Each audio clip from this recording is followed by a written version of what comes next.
So today it's going to be a slightly different review. We've got a Toshiba 64GB card. This is a new one. This is not just the SD card. This is a card that you can flash data wirelessly through the air without even seeing it. But anyway, this is meant to be very compatible with 4K as well.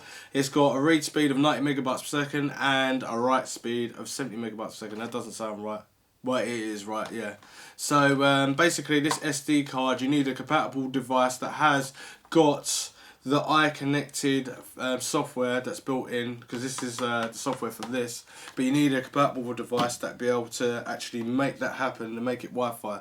So if you've got like a 5D camera and you need something that's Wi-Fi to connect on it, that's how you can transfer like your pictures to your mobile phone, tablet and a laptop or a desktop PC if it's got like the Wi-Fi thing built into it. But anyway, it says it's also compatible with Sdhc and Sdhc compatible, so that's pretty good.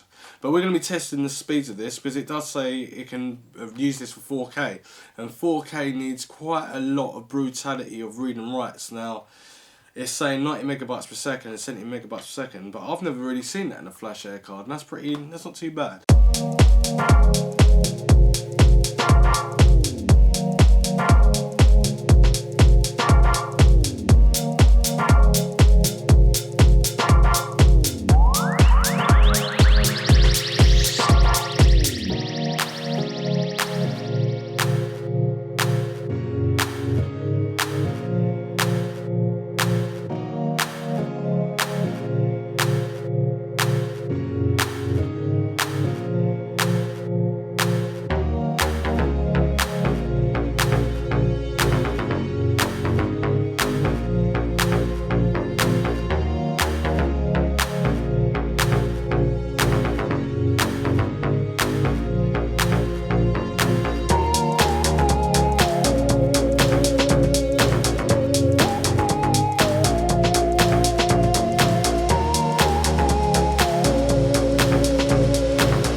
So, Toshiba have made it really easy for you to access your pictures in Wi-Fi mode. So what you need to do is, the first thing you need to do is download the Toshiba app, download it to your device. I'm using an Android device, so it's very simple. It also works with all Apple products as well, including iPod, iPhone and iPad.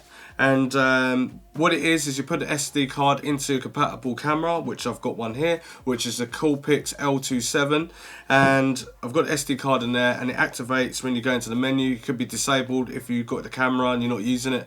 Now you've got the card, stick it into the camera, go into the menus, and then actually scroll down and enable Wi-Fi, so it's activated, and it doesn't stop there. You obviously download the app, and then you go into open onto your device, onto your phone, and it says welcome to FlashAir, already use FlashAir.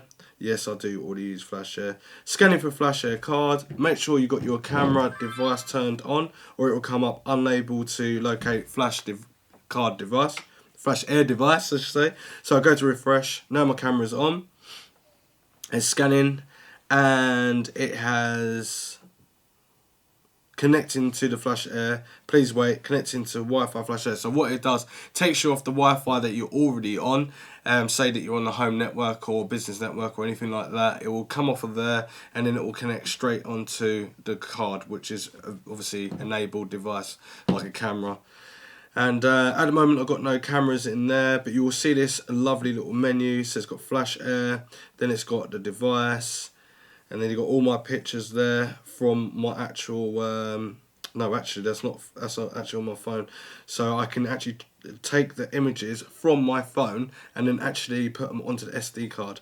So now I'm going to go back to photo and video, and what I'm going to do is I'm going to take a picture real quick of something else.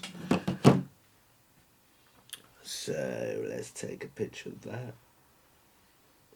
Get it in green. Why are you not taking pictures? There we go. So now taking a picture, it will come up on this device on here. I hope. There we go. So it's straight away rendered and it's on there straight away.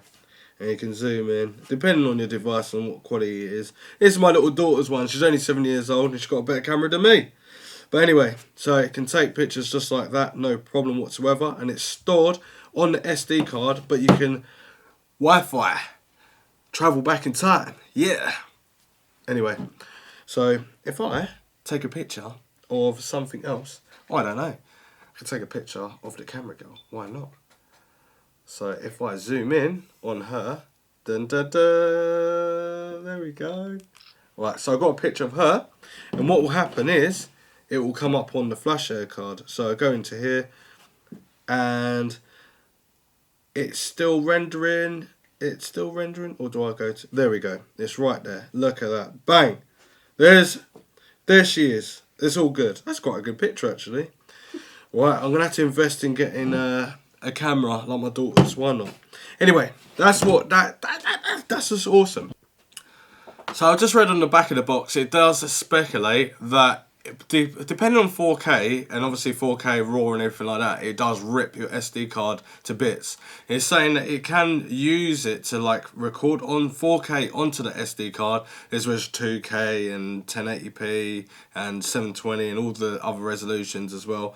But it's still 64 gig card, it's still decent enough speed and everything like that, but it just speculates that 4K might be a bit much for certain 4K cameras. So I'm guessing if you're going to look at a 4K that's more like ultra high definition, then it's more likely to work with that.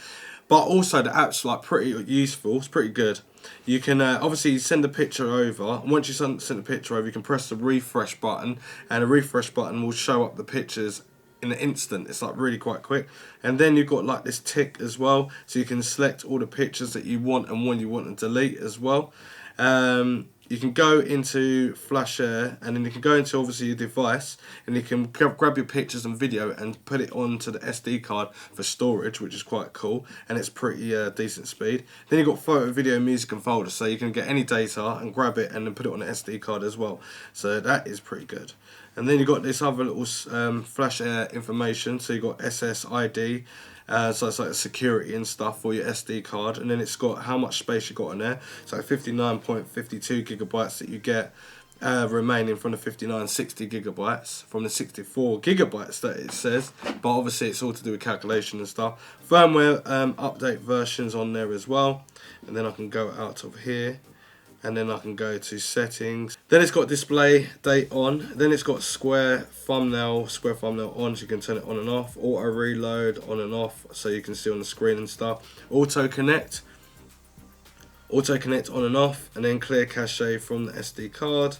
And then saving location, sort by time files, so you can have it all organised and everything like that. Then you've got the FlashAir settings, and then you've got support helps and startup guide and your little version of what you're using for your SD card. So and then I'll pop back out of there, and then you've got internet pass-through mode, and you've got wireless LAN, auto start settings and advanced settings.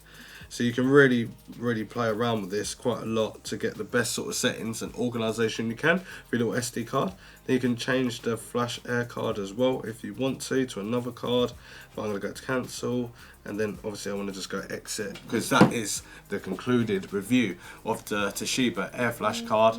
And hello, and yeah, it's awesome that you can just take a picture. I do recommend it actually, that for this sort of thing, like 1920 by 1080. This is a 720 camera, but it's like 4 years old and stuff like that. But anyway, it's like a pretty good little device. I definitely would recommend it. The reason why I recommend it is because Wi-Fi cards come further.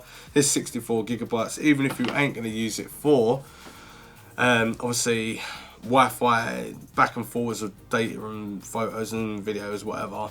I would just use it as a dummy card, and then you got like a secondary card to like take pictures and video and everything like that if you got cameras, and use it like that. So you can use it in different scenarios, different options, a different day. Anyway, if you like this review, give it a thumbs up. If not, dislike it. Leave a comment, subscribe, share to everyone around the world, because if you do, it make me really famous, and I like that. I'm only joking, I don't want to be famous, I just want to help people out there. It's all good. Check out affiliate link down below if you want to purchase this SD card, because if you do, I think it'll be a good buy. I think this card's £55, so that's not too bad for an SD card. It's got Wi-Fi in it, and it really does work. And what else did I do in it? And I've done the read and write speeds, and it's actually faster than what they specify. So that's really awesome. Anyway, thanks. See you later. Thanks for watching. Bye.